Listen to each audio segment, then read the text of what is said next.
24 सितंबर 1986 का दिन था। लंदन की सड़कों पर प्रतिदिन की ही भांति चहल पहल थी। ऐसी ही एक सड़क में सूट बूट में एक 30 वर्षीय गोरा चिट्ठा और सुंदर सा युवक खड़ा था। वो अपने आसपास दृष्टि घुमा ही रहा था कि अकस्मात उसकी दृष्टि में चमक आ जाती है, उसकी आंखें फैल जाती हैं और वो एकटक एक युवती को देखने लगता है। ये युवती अत्यंत सुंदर और आकर्षक थी। उस युवती की बनावट, रंग, ढंग और व्यक्तित्व इतना आकर्षक था कि कोई भी युवक उसको देखते ही मंत्रमुग्ध हो सकता था। और ऐसा ही सड़क पर खड़े इस 30 वर्षीय युवक के साथ हुआ था। वो बिना अपनी दृष्टि हटाए उस युवती को देखे जा रहा था। अपनी ओर इस प्रकार से किसी को देखते हुए उस युवती की आंखें झुक जाती हैं और लज्जा के कारण उसके गालों का गोरा रंग गुलाबी हो जाता है। उस युवती को बिना रुके देखने वाला ये युवक अब उसके निकट जाता है और अपना हाथ बढ़ाकर उसे हाय कहता है। युवती किसी अपरिचित युवक के किए इस व्यवहार पर प्रथम तो आश्चर्य से उसे देखने लगती है, किंतु दूसरे ही क्षण अपने आप को संभालते हुए वो हाथ बढ़ाकर उसे हाय बोल देती है। दोनों आपस में बातें करने लगते हैं। कुछ देर पूर्व ये दोनों पूर्ण रूप से एक दूसरे से अपरिचित थे, किंतु अब उन्हें देखकर लग रहा था जैसे ये दोनों अच्छे मित्र हों। बातों ही बातों में ये युवक उस युवती को साथ में कॉफी पीने का आग्रह करता है और वो युवती भी थोड़ा लजाकर उसे हाँ कर देती है। बातों ही बातों में इस युवक ने युवती को अपना नाम जॉर्ज फॉस्टी बताया था और युवती ने अपना नाम सैंडी बताया था। स्वयं का नाम जॉर्ज फॉस्टी बताने वाला ये युवक उस युवती पर इतना लट्टू हो गया था कि वो उसे अपने बारे में सब कुछ सही सही बता रहा था। उसने अपने आप को अमेरिकी ब्यूटिशियन बताने वाली सैंडी को बताया कि उसने जॉर्ज फॉस्टी नाम का उपयोग द माउंटबेटन होटल में कमरा लेने के लिए किया है। वैसे उसका नाम मोर्डेखाई वनुनू है। वनुनू को इस बात का बिल्कुल आभास नहीं था कि वो जिस स्वर्ग की अप्सरा जैसी सुंदर युवती को अमेरिकन ब्यूटिशियन मान रहे हैं, वो कोई ब्यूटिशियन नहीं अपितु विश्व की सबसे शक्तिशाली गुप्तचर संस्था मोसाद की एजेंट है, जिसका सही नाम है शेरिल हेनिन बेंटोव और सैंडी मोसाद के द्वारा दिया गया उसका कोड नेम है। और इस समय उस मोसाद एजेंट का केवल एक लक्ष्य है, वनुनू को लंदन से बाहर किसी और देश में ले जाना। मोर्डेखाई वनुनू का जन्म यहूदी परिवार में ही हुआ था। वनुनू का जन्म तो मोरक्को में 1954 में हुआ था, किंतु उसके परिवार ने 1963 में इजराइल में बसने का निर्णय किया था। वनुनू ने बेन गुरियोन यूनिवर्सिटी से दर्शन शास्त्र की पढ़ाई की थी और इसी समय वो ऐसे संगठनों के संपर्क में आ गया जो उदारवाद के नाम पर मुसलमान आतंकवादियों के लिए सद्भावना उत्पन्न करने का मनोवैज्ञानिक खेल खेलते हैं। विश्व भर में ऐसे संगठन सक्रिय हैं। जब मजहबी आतंकवादी निर्दोष नागरिकों की नृशंस हत्या करते हैं तब ये संगठन चुप रहते हैं, किंतु जब किसी देश की सरकारें इनके विरुद्ध कार्यवाही करती हैं तब ये विक्टिम कार्ड खेलने लगते हैं। पूरे विश्व में इनका सशक्त संगठन है। भारत में भी बहुत बड़ी संख्या में ऐसे भेड़िए भरे पड़े हैं जो आतंकवादियों को बचाने के लिए सर्वोच्च न्यायालय से राष्ट्रपति भवन तक गुहार लगाते हैं, जिन्हें बांग्लादेश में मारे जा रहे निर्दोष हिंदुओं के लिए पीड़ा का अनुभव नहीं होता है अपितु फिलिस्तीन की चिंता सताती रहती है, जिन्हें संसद में जय हिंदू राष्ट्र कहना संविधान विरोधी प्रतीत होता है किंतु जय फिलिस्तीन संविधान सम्मत दिखाई देता है। ये किसी के मस्तिष्क को ऐसा भ्रमित करते हैं कि वो अपने समाज, संस्कृति और राष्ट्र के विरुद्ध जाने को भी तैयार हो जाते हैं। वनुनू को भी यही रोग लग गया था। अब वो अपने ही देश इजराइल को मानवता विरोधी मान रहा था और फिलिस्तीन का समर्थन करने लगा था और इसके लिए वो किसी भी सीमा तक जाने को तैयार हो गया। 1976 से 1986 के मध्य इजराइल के बीरशेबा के निकट नेगेव रेगिस्तान में स्थित डिमोना परमाणु प्लांट में वो एक टेक्नीशियन के रूप में कार्य कर रहा था। वो परमाणु बम बनाने के लिए प्लूटोनियम बनाता था, किंतु वामपंथ ने उसके मस्तिष्क में जो भ्रम भर दिया था उसके कारण उसे इजराइल का परमाणु बम बनाना इतना घातक प्रतीक हो रहा था कि वो इसके बारे में सब कुछ पूरे विश्व को बताकर इसे बंद कराना चाहता था। वो अपने ही देश इजराइल को परमाणु बम बनाने का दंड दिलवाना चाहता था। एक यहूदी होकर भी विश्व भर में दशकों तक दर दर की ठोकरें खाने और अपमान सहने के पश्चात भी स्वयं के पौरुष से अपने अस्तित्व को बचाने के लिए यहूदियों द्वारा बनाए गए यहूदी राष्ट्र इजराइल पर कड़े प्रतिबंध लगवाकर उसकी अर्थव्यवस्था का विनाश करना चाहता था। वो अपने साथियों के साथ जब भी बैठता था तो इजराइल के विरुद्ध विश्वमन करता रहता था। इसके अतिरिक्त वो फिलिस्तीन समर्थक समूहों की गतिविधियों में खुलकर शामिल होने लगा। शीघ्र ही इजरायली सुरक्षा अधिकारियों ने उसकी जांच आरंभ कर दी। उसे सेवा मुक्त भी कर दिया गया, किंतु उसने काम छोड़ने से पूर्व ही डिमोना न्यूक्लियर प्लांट, हाइड्रोजन और न्यूट्रॉन बमों की लगभग 60 सीक्रेट फोटो ले ली थी और कैमरे की अपनी इस रील के साथ उसने अपना देश छोड़ दिया। ऑस्ट्रेलिया के सिडनी पहुंचकर उसने ईसाई धर्म अपना लिया, किंतु उसके मस्तिष्क में चढ़ा वामपंथी ज्वर अभी उतरा नहीं था। अपने ही देश और समाज से विश्वासघात का उसे इतना भूत सवार था कि उसने लंदन स्थित संडे टाइम्स के पत्रकार पीटर हुनम से संपर्क किया और इजरायली न्यूक्लियर प्लांट की फोटो साझा कर दी। 5 अक्टूबर 1986 को वनुनु से मिले इस जानकारी के आधार पर संडे टाइम्स ने एक लेख छापा। इस लेख का शीर्षक था the secret of Israel's nuclear Arsenal. Sunday times के इस लेख ने पूरे विश्व में भूचाल मचा दिया।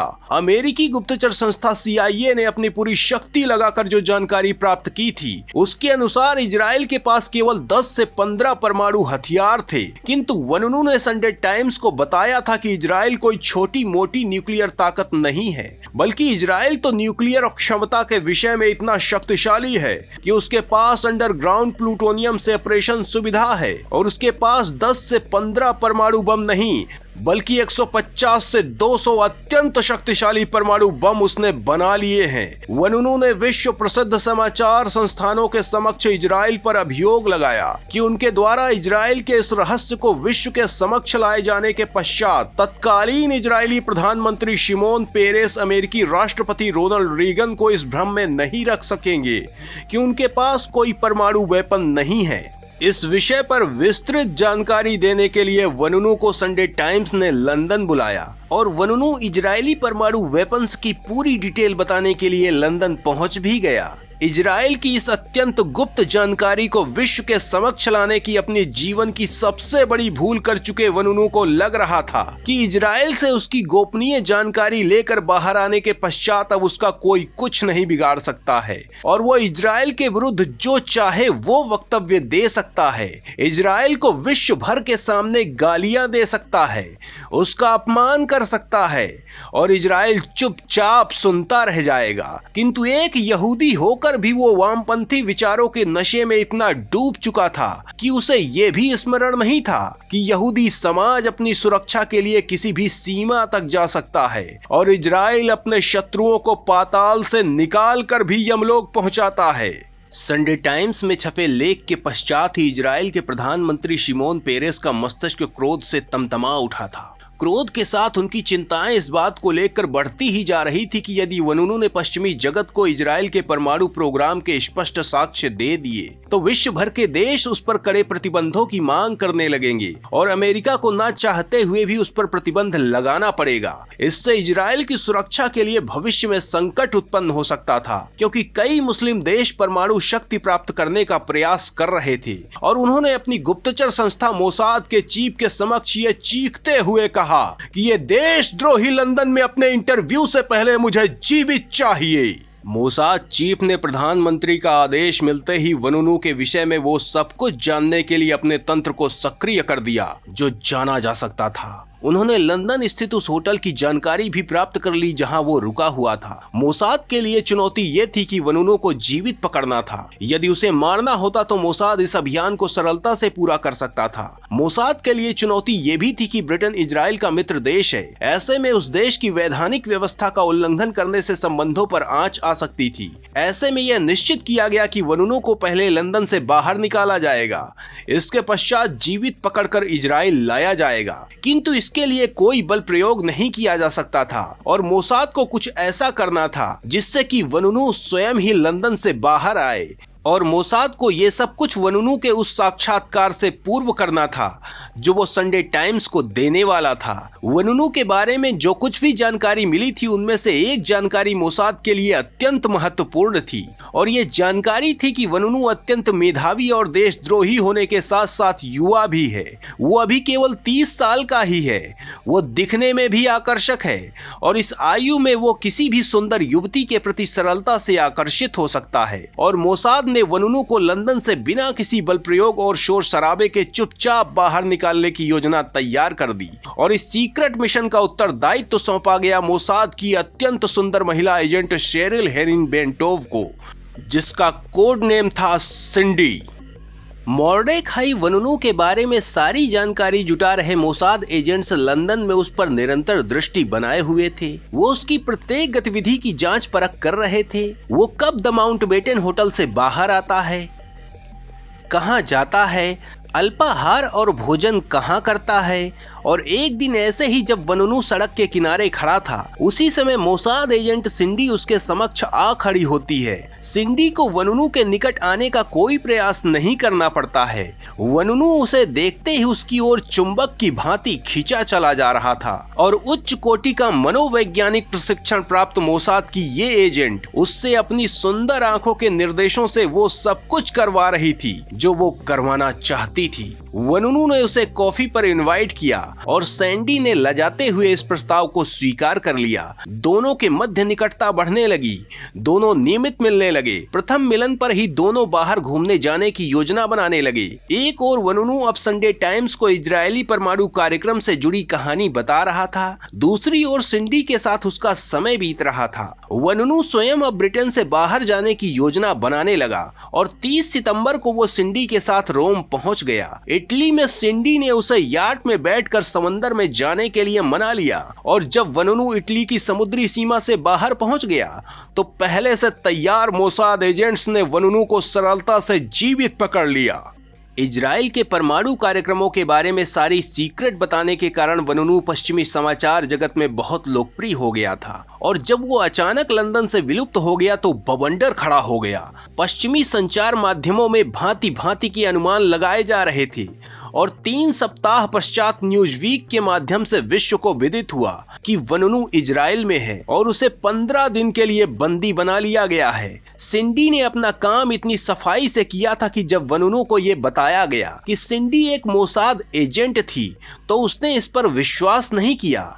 वर्ष भर के पश्चात संडे टाइम्स ने सिंडी से संबंधित कहानी प्रकाशित की किंतु वनुनू ने इसे मानने से मना कर दिया। लंबे समय के पश्चात वनुनू को इस पर विश्वास हुआ कि वो एक मोसाद एजेंट थी। इजराइल ने देशद्रोही वनुनू के साथ वही किया जो एक देशद्रोही के साथ किया जाना चाहिए। उसने एक यहूदी परिवार में जन्म लिया था, इस कारण से उसे मारा तो नहीं गया किंतु उसके मस्तिष्क में चढ़े वामपंथ और उदारवाद के ज्वर को उतारने की पूरी व्यवस्था कर दी गई। 1988 में मॉर्डेखाई वनुनू को इजराइल ने 18 वर्षों के कारावास का दंड दिया। इसमें से 13 साल तो वनुनू को कारावास में ही रहना पड़ा। विश्व को परमाणु मुक्त बनाने के अभियान के नाम पर वनुनू को समर्थन मिलने लगा था और उसे कारावास से बाहर निकालने के लिए अंतर्राष्ट्रीय अभियान चलाया गया। इस्लाम समर्थक ही इस अभियान को समर्थन कर रहे थे। पश्चिमी देशों में भी राजनीतिक दल मुस्लिम मतदाताओं को प्रसन्न करने के लिए ऐसे प्रपंच करते रहते हैं। अंतर्राष्ट्रीय अभियान के कारण 2004 में वनुनू को छोड़ दिया गया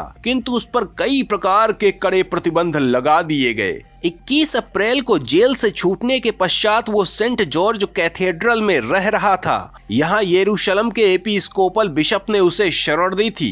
11 नवंबर 2004 को 30 इजरायली सुरक्षा बलों ने उसे पुनः पकड़ लिया किंतु उसे उसी रात में छोड़ दिया गया। वनुनू पर लगे प्रतिबंध उस पर लागू रहे। 2018 तक उसकी पत्नी ओस्लो में रहती थी। नॉर्वे ने वनुनू को ओस्लो में रहने के लिए शरण देने का स्वयं प्रस्ताव दिया था। इजराइल के इस सीक्रेट मिशन की मुख्य नायिका सिंडी, जिसका सही नाम शेरिल हेनिन बेंटोव है, वो 1978 में इजरायली सेना में शामिल हुई थी। इसके पश्चात वो मोसाद एजेंट बनी थी और इजरायली दूतावासों से जुड़कर काम करने लगी थी। इस अभियान को सफलतापूर्वक पूरा करके वो वैसे ही अदृश्य हो गई थी जैसे दूसरे मोसाद एजेंट अदृश्य हो जाया करते हैं। संडे टाइम्स के पत्रकार पीटर हुनम ने शेरिल को इजराइल के नेतन्या शहर में ढूंढ लिया था। वो वहां अपने पति के साथ रह रही थी, किंतु उन्होंने स्वयं को सिंडी मानने से मना कर दिया था। पीटर ने उनकी कुछ फोटो कैमरे से ले ली थी, जिसके पश्चात वो कई वर्षों के लिए विलुप्त हो गईं। 1997 में शेरिल को ऑरलैंडो में देखा गया था। संडे टाइम्स के पत्रकार ने यहाँ उनसे वनुनु को पकड़वाने के मिशन के बारे में पूछा था। इस बार उन्होंने अपनी भूमिका के लिए मना नहीं किया था। इस प्रकार से इजराइल अपने शत्रु को लंदन से खींचकर इजराइल लाने और उसे दंड देने में सफल रहा था। मोसाद की इस सफलता ने एक बार पुनः पूरे विश्व को हिलाकर रख दिया था और 1950 से आरंभ हुए इजराइल के न्यूक्लियर मिशन का सीक्रेट अभी तक सीक्रेट ही बना हुआ है। वनुनु के कारण अमेरिका सहित पश्चिम को इजराइल की शक्ति के बारे में विदित तो हो गया था, किंतु अमेरिकी प्रशासन में यहूदियों की पैठ के कारण इजराइल को कोई आंच नहीं आ सकी है और विश्व के लिए आज भी इजराइल की परमाणु शक्ति रहस्य बनी हुई है। इजरायली प्रधानमंत्री शिमोन पेरेस ने इजरायली परमाणु कार्यक्रम का आरंभ किया था। 2016 में इजराइल के प्रधानमंत्री बेंजामिन नेतन्याहू ने नेगेव परमाणु संयंत्र का नाम शिमोन पेरेस के नाम पर करने की घोषणा की थी। तो मित्रों, इजराइल के इस रहस्य रोमांच से भरे सीक्रेट मिशन के बारे में जानकर आपको कैसा लगा, कमेंट में अवश्य बताएं। हमें आपकी प्रतिक्रियाओं की प्रतीक्षा है। वीडियो को लाइक करें, शेयर करें और यदि आपने अभी तक हमारे चैनल को सब्सक्राइब नहीं किया है तो इसे सब्सक्राइब अवश्य करें। वंदे मातरम।